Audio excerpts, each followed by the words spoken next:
অনেকে একবার মুসলিম হচ্ছে, একবার হিন্দু হচ্ছে, আবার মুসলিম হচ্ছে, আবার বৌদ্ধ হচ্ছে, মানে এটা কপি করব। হাহা, এবার সত্য প্রকাশ করে অপু বিশ্বাসের বুকে যেন বিষের কাঁটা লাগিয়ে দিল বুবলি। ভাইরে ভাই, বুবলি যে কথাগুলো বলেছে সব কিছু সত্য। এতদিন পর্যন্ত বুবলিকে নিয়ে অপু বিশ্বাস যে অভিযোগটা তুলেছিল যে অপু বিশ্বাসের সংসার বুবলি ভেঙেছে, এবার তো বুবলি প্রায় 1 ঘন্টা 41 মিনিটের একটি পুরো ইন্টারভিউতে সব কিছু প্রকাশ করে দিল। এবার অপু বিশ্বাসের বুকে যে বিষের যে একটা কাঁটা বিঁধল, এই কাঁটাটা অপু বিশ্বাস কিভাবে তুলবে? পুরো ইন্টারভিউ জুড়ে বুবলির কথাগুলো কি শুনছিলেন? পুরো ইন্টারভিউ জুড়ে বুবলি যেভাবে কথা বলেছে, অপু বিশ্বাস হলে মিনিটে মিনিটে বান্দরের মতো লাফাইতো। অপু বিশ্বাস তো ঠিক থাকতে পারে না।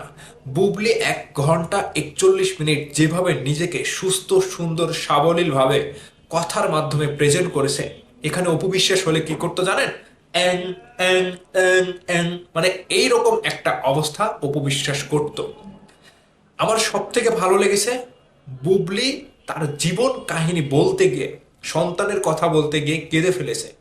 এবং তিনি ওই উপস্থাপক রোমান রশিদ ভাই, তাকে যে ওই 1 ঘন্টা 41 মিনিটে ভাই বলে কতবার সম্মান জানিয়েছে এবং কতবার ভাই বলে সম্বোধন করেছে, এটা আমার কাছে খুবই খুবই ভালো লেগেছে। তো বুঝতে পারলাম যে আসলে শিক্ষিতর জ্ঞান ভেতরে থাকাটা জরুরি, যেটা বুবলির ভেতরে আমি পেলাম। যে একটা মানুষ কিভাবে এত সুন্দরভাবে কথা বলছে দেখেন।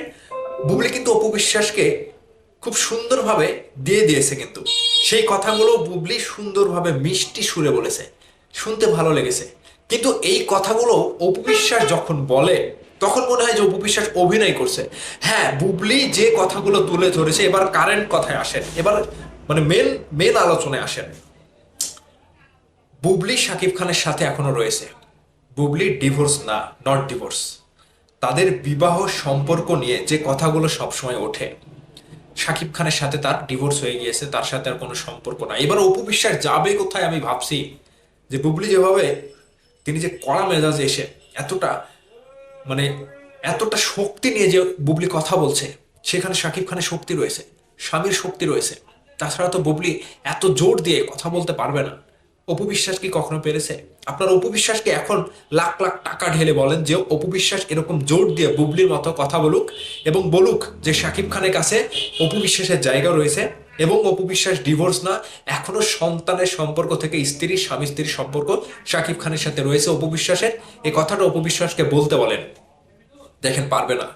বুবলি কিন্তু পেরেছে, কারণ বুবলির ভেতরে ধৈর্য রয়েছে। বুবলি সেই কথাটা বলছিল যে আমি নিজেকে চিনি যে আমি খুবই ধৈর্যবান একজন ব্যক্তি।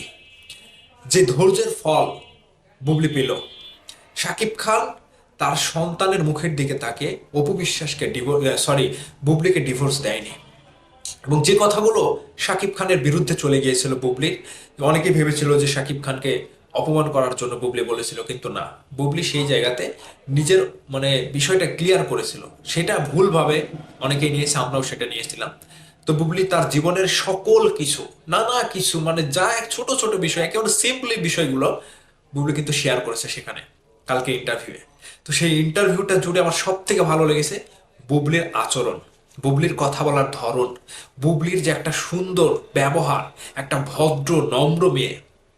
বুবলি যা ইচ্ছা করুক, তার পেছনে যা ইচ্ছা করুক, তিনি সন্তান নিক, আমি সব কিছু বাদ দিলাম, কিন্তু বুবলির এই যে নম্র ভদ্র কথা বলার স্টাইল, এটা আমাকে মুগ্ধ করেছে। ভাই, তার কথা সুন্দর মিষ্টি ভাষী, কোনো কানে লাগে না। তার কথাগুলো শুনলে তার শত্রু তার প্রেমে পড়ে যাবে। কিন্তু অপবিশ্বাস হলে কি করতো? টিড়িং ভিড়িং অং অং অং, মানে এইরকম একটা ব্যাপার কিন্তু অপবিশ্বাস করতো এবং বরাবরই তিনি করে। তো যাই হোক, অবশেষে বুবলি জিতে গেল। অপবিশ্বাসের বুকে বিষের কাঁটা বিঁধে গেল।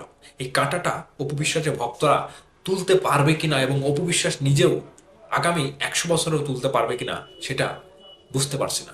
যাই হোক, বুবলি ম্যাডামের জন্য শুভেচ্ছা, শুভকামনা।